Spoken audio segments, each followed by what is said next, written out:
John, finally! I've been trying to reach you all night. Where were you? What happened? Oh, hey, babe, sorry. I had my phone on silent. I must have missed your calls. That's not like you, John. And why didn't you call me back? I was worried sick. I know, I should have called. It's just that I was at Millie's place yesterday and things got a bit intense. She needed a lot of help. What were you doing there exactly? Well, I have already told you. Your sister said she wasn't feeling well and she just needed someone there. We just talked about some stuff. That's all. Some stuff? John, you're not telling me everything. I can sense it. Did something happen between you two? Did you have a fight or something? I mean, what would you and my sister talk about? Valentina, it's not like that. We just had a heart to heart talk and she needed someone to listen to her. You know how she can get sometimes. Yeah, I do, but it still doesn't explain why you didn't answer my calls or call me back. I thought something terrible had happened. Valentina, come on. You know me better than that. I just got caught up in the moment.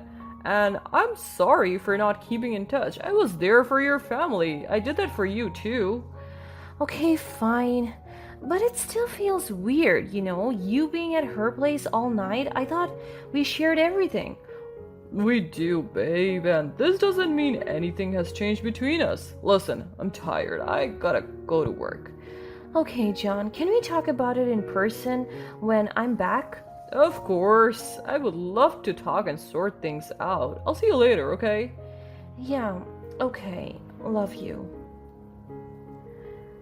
My name is Valentina, and I'm just your typical office worker. I was engaged to this amazing guy named John, a real catch, if I may say so myself. He worked as a marketer at one of those fancy restaurant chains, and boy, did he make some serious cash. My sister Millie, she's always been the stunning one. She's got those drop dead gorgeous looks and a personality that just draws people in, and believe me, she's always been all about appearances and had this big dream of becoming a model. Can't blame her though. With looks like her, it's like she was born to strut down runaways. But let's get back to John and me. It all started in the most unexpected way. We were strangers who met at a book club, and I didn't think much about it, but one day, out of the blue, he confessed his feelings to me after we finished our lunch. I didn't see that coming. After all, we started going out. We were really happy together. John had this way of making even the most mundane things feel like an adventure. Time flew by like crazy, and before I knew it, it had been a year of pure bliss. That's when John decided to take things up a notch. He proposed to me, and my heart could have burst with joy.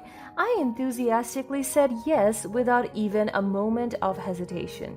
So there we were, ready to share the big news with my family. We headed straight to their house, knowing they would be over the moon to hear about our engagement. And we were right. As soon as we spilled the beans, their faces lit up with joy. They hugged us tightly, and I could feel the warmth of their love enveloping us both. However, I couldn't help but notice Millie's reaction. I knew that she had always been a bit competitive with me. She had been single for a while at that point, after having been cheated on her by her rich ex-boyfriend, and here I was engaged to a successful and handsome guy like John. As the news sunk in, her smile began to fade, replaced by a look of shock and maybe even a hint of envy. I could tell she was not happy at all, and that bothered me. I mean, this was a time for celebration, and all I wanted was her support and happiness. But Millie had this way of being subtly disapproving without outright saying it. She was a master of passive aggressiveness, and I could sense the tension building up. She kept glancing at John, sizing him up, and I could almost hear her mind churning with judgment. Then, out of the blue, she came up with this excuse to get John's contact information. Pretending it was for some friendly reason, she asked him if they could exchange details. You can call me paranoid at this point, but I swear I could see her through her act. Millie had a habit of undermining my relationships, and I wasn't about to let her create unnecessary drama. But being the person John was, he didn't think much of it and casually exchanged numbers with her. I knew he was just trying to be polite, not realizing the tension that had been simmering between Millie and me for years. As the day went on, I couldn't shake off the feeling of unease. It was like a cloud hanging over what was supposed to be a joyous occasion. Life had a funny way of taking unexpected turns, and this turn was one that none of us saw coming. While I was away on a workation with my company, Mila decided to execute a plan that would change everything. She played it smart, pretending to be sick and needing some company while I was out of town. Innocent enough, right? But she had more than just family bonding in mind. Taking advantage of my absence, Millie lured John to her house. I don't know exactly what she said or did, but she must have put on quite the act. John, being the kind and caring person he was, fell right into her trap. Perhaps he thought he was doing the right thing by comforting my supposedly ailing sister. He texted me to say that he was heading over to Millie's to help her out. And then after that, he just disappeared. I couldn't reach him on the phone until the next morning. As soon as he woke up, I called him.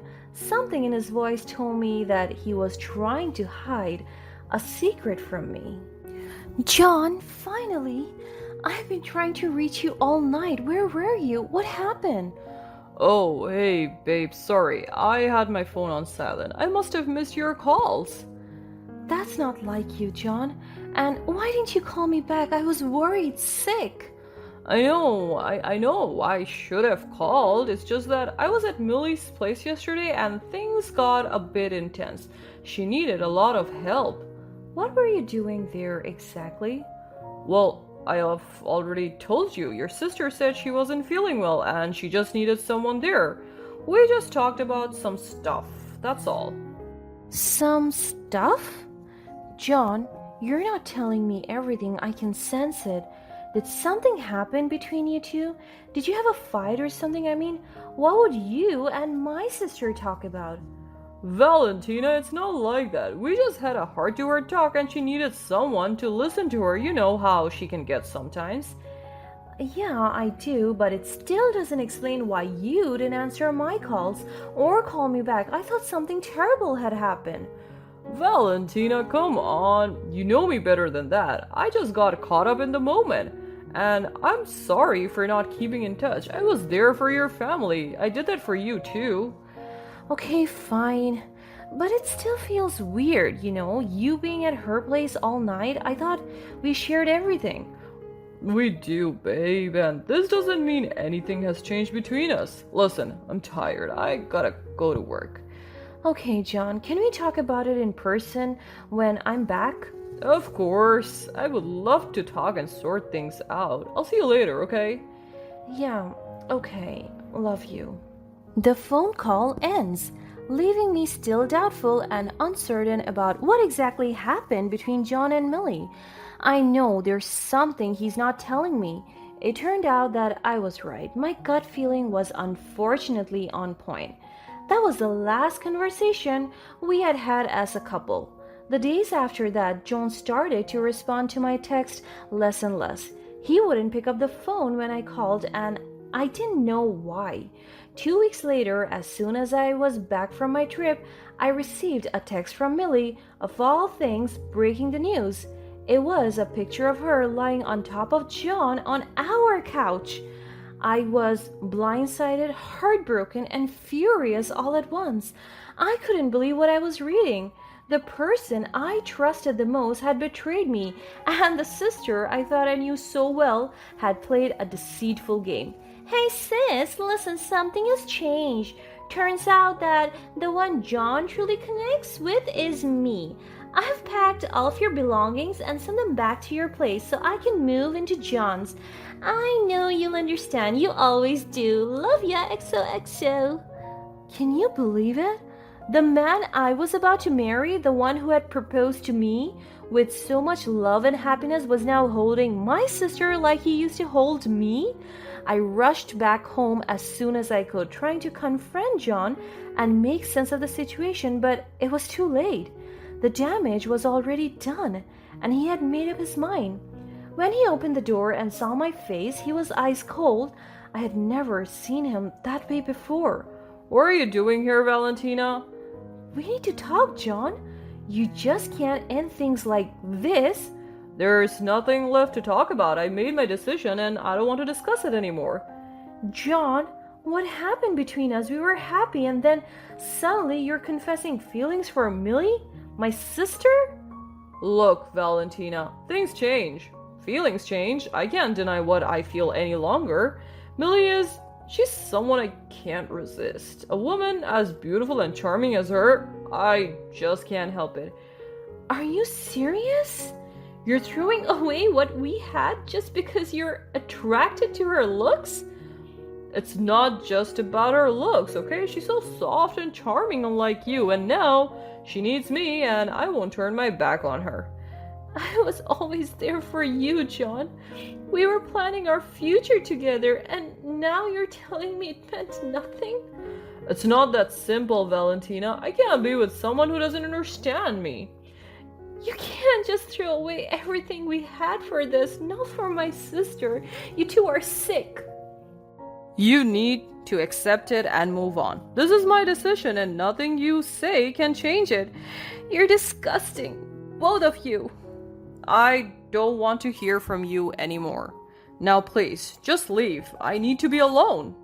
Fine, if that's what you want. And just like that, he ended our relationship. I felt like my whole world had crumbled in an instant. The pain and betrayal were overwhelming. How could this happen? I thought we had something real, something unbreakable, and yet here I was, left picking up the pieces of my broken heart. Millie, on the other hand, seemed almost smug about the whole thing. She got what she wanted, John, and it felt like she had won some twisted competition that I didn't even know we were in. She kept texting in the family group chat about this new guy that she fell in love with, knowing fully well that would just break my heart even more. My parents didn't know who the guy was because she wasn't showing any of his face, so they were so happy for her. I was devastated. And just a month later, Millie and John announced that they were getting married. It felt like a knife twisting in my heart. Millie even dared to tell me that she wanted me at their wedding reception as if it were some sort of consolation prize. The thought of attending their celebration was too much to bear. But Millie didn't stop there. She was bragging with everyone about how successful her new fiancé was, that she could quit her job and never work again. My mental health was deteriorating, and I had to quit my job. I shut myself in my room, not wanting to face the world, or anyone for that matter. I couldn't stop thinking about how my life had taken such an unexpected and painful turn. My parents were worried sick about me, and they apologized profusely for Millie's actions. They couldn't believe she would be so callous and insensitive now that they found out who her groom was. But amidst the darkness and despair, a tiny glimmer of hope began to flicker within me. I knew I couldn't stay in that suffocating environment any longer. I needed to find a way to heal and move forward with my life. Determination set in, and I made a decision. I was going to leave home, start fresh in a new place with a peaceful environment, and find happiness on my own terms. It wasn't an easy decision to make, leaving behind the comfort of my family and familiar surroundings, but I knew it was necessary for my well-being. I couldn't let this heartbreak define my future. With the support of my parents, I began to plan my escape to a new chapter of my life.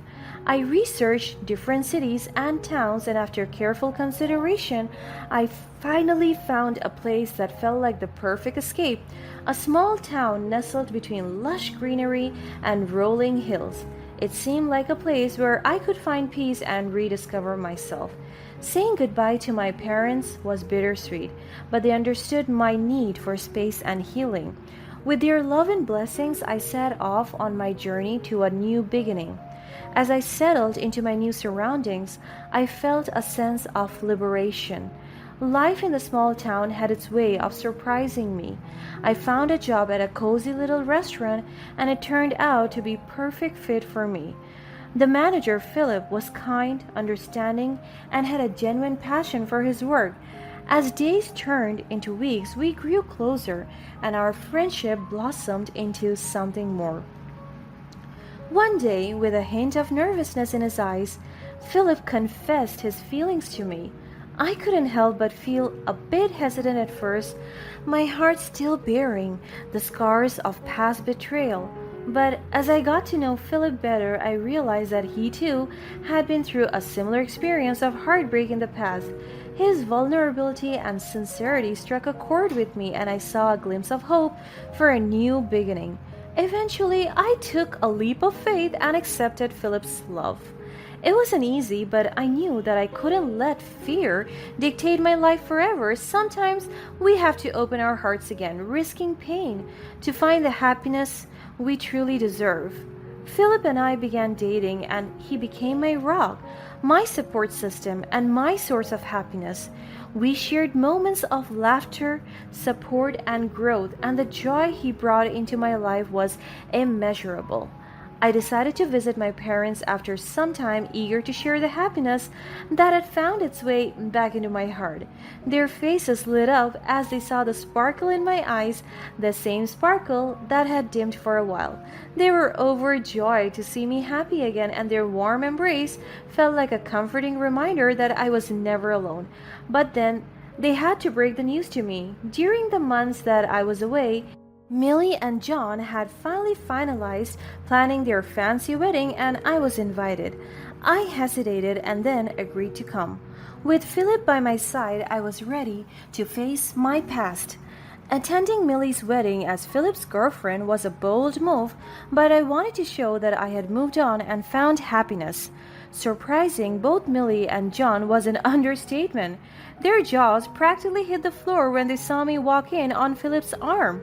But the biggest surprise was yet to come. For some reason, John was extra nice to me and Philip that day, addressing Philip by his surname. As the wedding day unfolded, I finally asked Philip what was going on. That was when I discovered that Philip was more than just a manager at my restaurant. He was the heir to the whole chain with multiple locations across the country. And believe it or not, John was working for the very company Philip will soon own. Talk about a twist of fate. Philip knew my past, so I could see the anger and disgust in his eyes every time John came around. In the next few days, Philip made some calls. He got John fired in a blink of an eye. To add salt to the wound, John and Millie couldn't pay off the debt from their lavish wedding. All those grand plans they had, their dreams of a fairy tale marriage, came crashing down around them. It was tough to watch, but I knew they had brought this on themselves. Millie, who was so keen on material wealth and appearances, was now facing the consequences of her choices. She was determined to get an annulment now that John was broke, but it seemed like the universe had other plans for her. Even my parents, who had been so blinded by Millie's charm in the past, finally saw her for who she was. They refused to support her any longer for her terrible behaviors. The truth about Millie's manipulative way had come to light, and it was a painful awakening for everyone. Nobody wanted to help or befriend her anymore. She had to struggle to make ends meet. As time went on, Philip and I continued to build our lives together. With his inheritance, we had the means to travel, explore, and create memories that will last a lifetime. But more importantly, we shared a deep bond of love, trust, and respect that made our relationship stronger with each passing day. Together, we ran the restaurant chain smoothly and became the power couple everyone was dreaming of. Looking back on my journey, I realized that sometimes the most painful experiences could lead us to our greatest blessings. It wasn't an easy road, but it brought me to a place of strength, resilience, and love that was truly worth